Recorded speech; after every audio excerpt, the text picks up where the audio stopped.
Assalamu alaikum wa rahmatullahi wa barakatuh. Welcome to lesson 9 in the Hadith series. Alhamdulillah Rabbil Alameen. Hamdan kathiran طيبا مبارك فيه ملء السماوات وملء الأرض وملء ما بينهما وملء ما شئت من شيء بعد اللهم صل على سيدنا محمد وعلى آله وصحبه أجمعين أما بعد.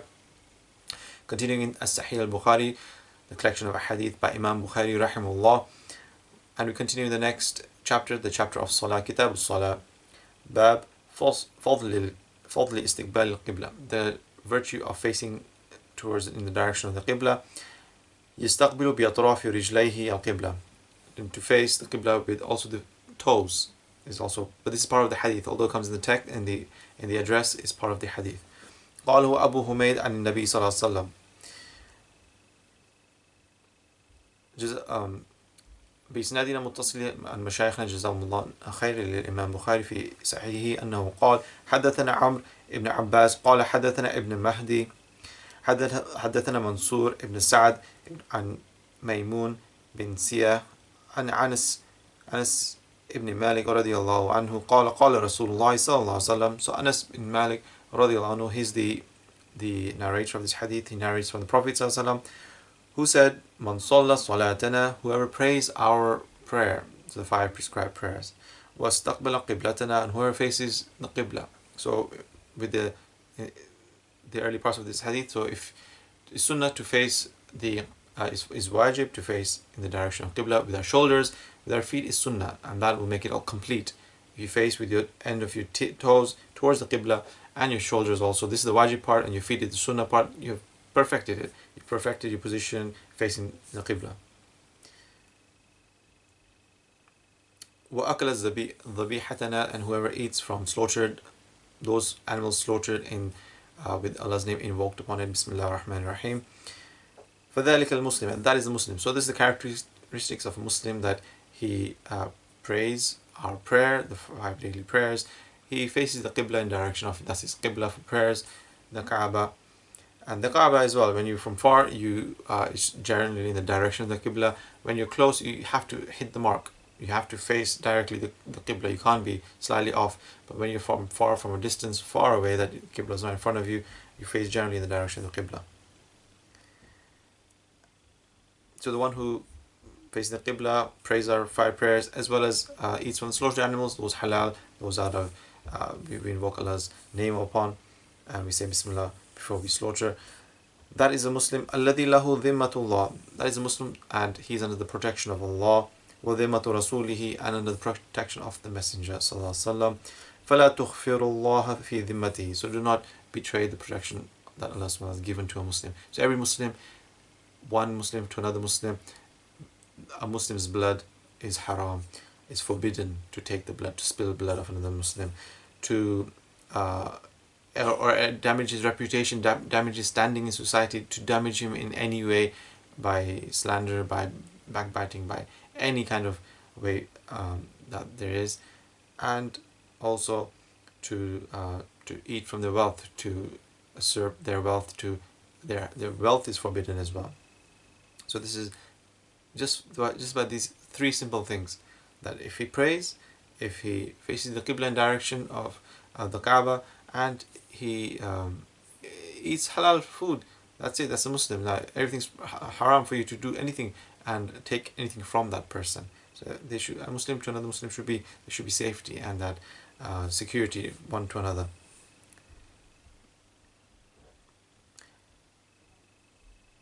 In today's society, people, and I was in Egypt, I was in 2 revolutions in Egypt, I was there studying, and 2 revolutions happened. I went to Egypt to Misr, Dunya, the mother of the world. The whole world comes to study the Azhar al-Sharif. And I went when the political landscape was 30 years of Hosni Mubarak in charge, and I thought that's it, there'll be no issues whatsoever, and no turmoil, and no political issues or any kind of war or anything like that. And then 2 revolutions happened in that time. So subhanAllah, Allah knows best what happens. Allah is the knower of all things. Alim al-Ghuyub, He's the knower of the unseen. And so I went there, and during those 2 revolutions, Muslims against Muslims, this is hadith is telling us, the Prophet ﷺ is telling us a Muslim to another Muslim. We're all sacred to each other. We should not spill anyone else's blood. But there, under political parties, under whatever was people's belief in the political system, and people will be against each other. One group will not attend the janazah of another. In fact, they will not only attend, they would start pelting stones and rocks as the coffin was being carried. This was the state that Muslims reached to. So this is a simple reminder in this hadith that one Muslim to another, we should have that more respect, but more. I mean, everything is sacred. Their money, their wealth, their life, the whole person. You do not taint that in any way. You do not bring them down in any way, especially in front of others as well. So this is just a simple hadith. They face the Qiblah, they pray namaz, salah, and they eat halal. That's it. That's a Muslim. Simple as. There's nothing else attached to it. We ourselves add on many of the different things, and if they don't satisfy those conditions, their blood is halal or their wealth is halal to take and steal from. That is not the case, and that is not what a Muslim should be like to another Muslim. So Allah protect us all from the evil of men and jinn. The next hadith, we move on to Kitab Salah, carrying on in the same thing, but this is now another hadith. Bab man bana masjidan. وعنه بقال حدثنا يحيى ابن سليمان قال حدثني ابن وهب أخبرني عمرو أن بقير حدثه أن عاصم ابن عمر ابن قتادة حدثه أنه سمع عبيد الله الخولاني أنه سمع عثمان ابن عفان يقول, عثمان رضي الله عنه says, إن قول الناس فيه حين بنى مسجد رسول الله Rasul sallallahu alaihi wasallam. So when he wanted to expand in the time of his Khalifa, in his Caliphate, when he was the Amir al-Mu'mineen, when he wanted to expand the Masjid al-Nabawi al-Sharif sallallahu alaihi wasallam, his Masjid, the Prophet sallallahu alaihi wasallam's Masjid, he faced opposition from the Sahabas. There were some Sahabas who opposed to that extending of the Masjid. إنكم أكثرتم وإني سمعت النبي صلى الله عليه وسلم يقول. Indeed, you guys have all. There's a lot of you. There's many Sahabas who were opposing, but indeed, I have heard from the Prophet ﷺ who said, "Yaqul man bana masjidan." Whoever has built a masjid. قال بكير حسبت أنه قال. So Bukair then says, I thought that he said, يبتغي به وجه الله بنى الله له مثله في الجنة.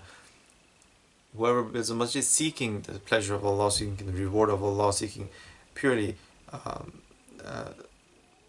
to please Allah subhanahu wa ta'ala, Allah will build for him mithluhu fil jannah.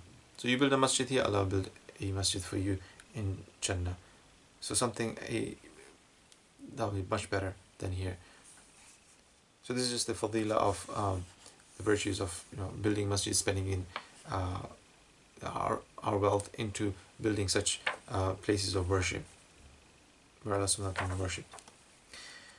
Moving on to the next hadith, Kitab al-Adhan. So we move on to chapter, the book of Adhan, the call to prayer. Bismillah ar-Rahman ar-Rahim. Babu Bad al-Adhan. So this is the beginning of Adhan. وقوله عز وجل وإذا ناديتم إلى الصلاة اتخذوها هزوا ولعبا ذلك بأنهم قوم لا يعقلون. And when it is called, they are called to, when you are called to prayers, they take it as a huzun walaiba, they take it as amusement, they take it as mockery. ذلك بأنهم, that is because they are قوم لا يعقلون, there are people who do not understand. Another وقوله, Imam Bukhari brought this another ayah, إذا نودي للصلاة من يوم الجمعة. When you are called to prayers, this is the Jumu'ah prayers, the Friday prayers, من يوم الجمعة, on the day of Friday. So on Friday when you're called to prayer. So this is showing you that in the Quran, this is talking about the call to prayer. So this is about the adhan. وعنه بقال حدثنا عمران ابن ميسرة حدثنا عبد الوارث قال حدثنا خالد الحذاء عن أبي قلابة عن أنس قال ذكروا النار والناقوس فذكروا اليهود والنصارى فأمر بلال أن يشفع الأذان وأن يؤتر الإقامة. So when the bell was mentioned, and that is of the Nasara, the Christians, they use in their places of worship, they use a bell to call people, to congregate people. And then the fire was mentioned as well. So fire was mentioned. So fire was a way to call people. You light fire, and so it's like a call to people to congregate and to come. There's something important and there's some religious matter at hand. And naqus. So this is also the bell of the Christians. So this is what the Jews and the Christians would use. So Bilal was ordered to Yeshua to come with the adhan and do it in a to do the double for the adhan in the wordings, وأن يوتر الإقامة, and to bring in the singular, to do a witr, the odd singular words in the إقامة, the single statement, the phrases. وعنه بقال حدثنا محمود ابن غيلان قال حدثنا عبد الرزاق قال أخبرنا ابن جريج قال أخبرني نافع أن ابن عمر كان يقول, so the son of Umar radiallahu anhu, Abdullah bin Umar radiallahu anhu, said كان المسلمون حين قدموا المدينة. So when the Muslims they came to Medina, يجتمعون فتحينون, they gathered and then they sought they pondered and they were seeking the time of prayer. فتحينون الصلاة, they wanted to seek the prayer time, they were waiting for the prayer times. ليس ينادى لها, so no one was at that time, there was no call to prayer, there's no adhan to prayer. فتكلموا يوما في ذلك, so they were speaking in that matter one day, that how do we know it's the prayer time, it's the beginning of the prayer time, and we can gather now and pray salah. فقال بعضهم, so some of them said اتخذوا ناقوسا, to take a naqus, which is like the bell, مثل ناقوس النصارى, like the bell of the Christians, as they do. وقال بعضهم بل بوقا مثل قرن اليهود, no, but let's take, some of them said, let's take a horn like the Jews do. They use a horn to gather the people for religious matters. فقال عمر, so Umar radiallahu anhu, he said أولا تبعثون رجلا ينادي بالصلاة, so shall we not send a person to call to the prayer? فقال رسول الله صلى الله عليه وسلم يا بلال قم فنادي بالصلاة, so then the Prophet صلى الله عليه وسلم said, oh Bilal, get up and make the adhan, call to prayer.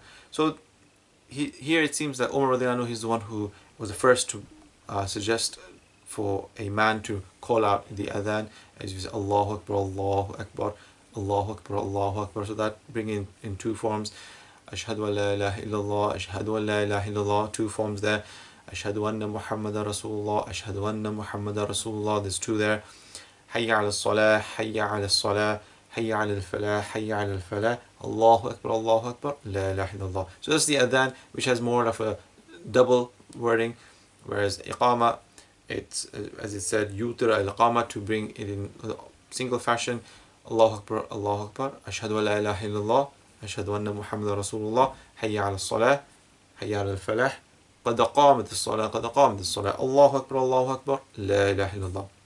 So the iqama is in the single fashion of bringing that according to this hadith, and in the adhan you bring it, the wordings out twice. But in total, the adhan is a sunnah mu'akkada, it's a stressed sunnah. There are those who hold it wajib, like the Malikis, in all times, mutlaq, and in all times. And then there's other opinions that it's fard, kifaya. So some do it from the community, then sin is absolved from the rest. No one else has to do it if a few do it. But the main majority of the madhahib, the fuqaha, they've all, the agreement is, the major consensus is that it is a sunnah mu'akkada to call the adhan as well as the iqama. So what is the adhan? It's an announcement. So it's i'lam makhsus bin awqat makhsus bi alfad makhsusa لدخول وقت الصلاة. So it's to announce about the prayer time, and so it's using specific words, it's using specific utterances, specific times of the day. You do that 5 times a day, and it's to call people to know about the prayer time has entered. So that is what the adhan is, sunnah mu'akkada. And so Umar radiallahu anhu, he wasn't the first to bring it. There's 16 versions we have the one that we all kind of do it across the whole world, but there's 16 versions, and this is all about repetition of things, not to repeat things. This is about omitting something. This is about the tathweeb, do we say about the as-salatu khayrun min an-nawm. So all these different things, there's a lot of different versions of it, but there's the one that we kind of know that we read today. And so this was that Umar radiallahu anhu, it seems like he was the first one to call it. No, but it came in a dream to a Sahabi, Zayd ibn Abd Rabbi. He came into a dream to him, and he informed the Prophet ﷺ. Umar radiallahu anhu came in a dream to him as well, but he did not inform the Prophet ﷺ. So when the Prophet ﷺ informed Bilal radiallahu anhu to how to say it and to qum fanadi bis salat, call us to prayer, to make the adhan, how we hear it today. Then Umar radiallahu anhu, he mentioned that, oh, I heard the same thing too. He mentioned to the Prophet ﷺ. So inshallah, our masjids are opening soon. Back to in this time of coronavirus, it's our masjid is going to be opening soon. July 4th is that date. Some already have opened to some capacity, and alhamdulillah, we've heard adhan as well through this coronavirus period. We've heard adhan being said loud in London, in our local area here as well. So alhamdulillah, the adhan inshallah is coming back, and our prayer times are opening. We have to maintain the safety the safety that we need to protect each other, to protect the community, to be a people that we show, we abide by the guidelines from the government as well. We are also concerned about coronavirus being out there, and it's a thing that's going to be there for some time. Allah knows best, but we take our measures. We can be proactive in how we facilitate in the masajids for this. May Allah protect us and grant us all safety. Wa sallallahu ala sayyidina Muhammad wa ala alihi wa sahbihi wa sallam.